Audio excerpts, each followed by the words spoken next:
What exactly is Google changing with the Pixel 11 series? Because if the leaks are accurate, this isn't going to be a dramatic redesign or a complete rethink of the Pixel formula. Instead, Google appears to be doubling down on what makes a Pixel different: a computational photography and Google's own silicon. With 4 flagship phones in the mix, here are the 5 things that could actually matter when the Pixel 11 series arrives. But before I jump into it, if you're new here, I'm Siddharth Malhotra and you're watching Digit, where we bring you detailed, no-nonsense gadget reviews and comparisons. The biggest thing to understand is the sheer breadth of the lineup. Google is expected to introduce the Pixel 11, Pixel 11 Pro, Pixel 11 Pro XL and Pixel 11 Pro Fold.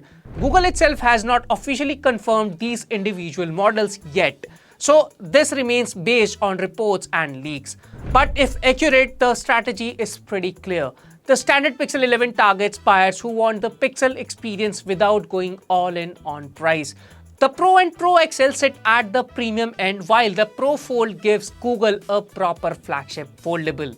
For Indian buyers, that wider choice could be important, especially because the Pixel Fold lineup has become Google's most premium smartphone offering, and that brings up to hardware sitting underneath all 4. The Pixel 11 series is expected to move to Google's next generation Tensor G6 chip, which is expected to be built on TSMC's 2nm process. The leaked spec point to a 7-core layout featuring a high-performance ARM C1 Ultra core hitting 4.11 GHz, 4 mid-cores and 2 efficiency cores. In theory, this should offer better efficiency, improved thermals and stronger performance, something previous Tensor chips haven't always matched competing flagship processors. And that's particularly important because Google has never really tried to win the performance race through any benchmark numbers. The bigger question is whether the G6 gives Pixel enough headroom to run increasingly demanding AI features without compromising battery life or getting too warm. Because AI is where Google appears to be putting even more of its attention. Google has already teased that Gemini intelligence will be a major focus of its upcoming hardware event.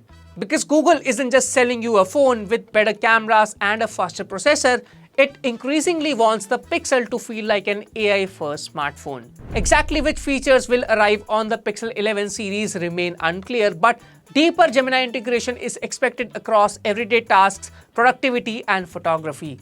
And this is where the new Tensor chip becomes important again.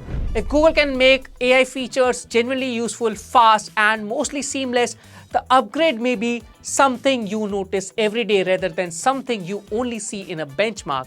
The same philosophy could extend to the camera. Pixel cameras have traditionally relied heavily on Google's computational photography, and that approach is expected to continue with the Pixel 11 generation. Reports point towards upgraded camera systems, particularly on the Pro models, but the exact hardware remains unconfirmed. The standard Pixel 11 is also tipped to get a 10.8 megapixel telephoto camera. What's more interesting is what Google does with the images after you press the shutter. Better computational photography, AI-assisted editing, and improved image processing could potentially make a bigger difference than simply increasing sensor sizes or megapixels.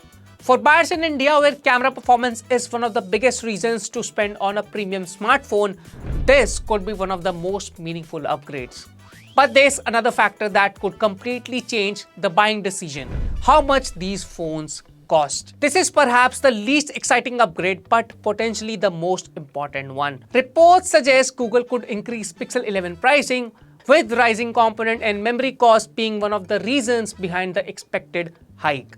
At the same time, leaks indicate Google could make higher storage configurations more widely available, which could soften the impact somewhat.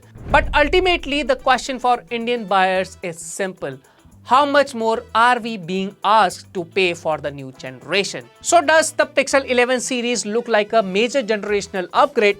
Right now it looks more like Google refining the Pixel formula. The 4-device strategy, Tensor G6 and deeper Gemini integration could still make this a meaningful update, particularly if the AI and efficiency improvements translate into everyday benefits. So which Pixel 11 are you most interested in? Let us know in the comments and subscribe to Digit for our full launch coverage. Thank you for watching and I'll catch you in the next one.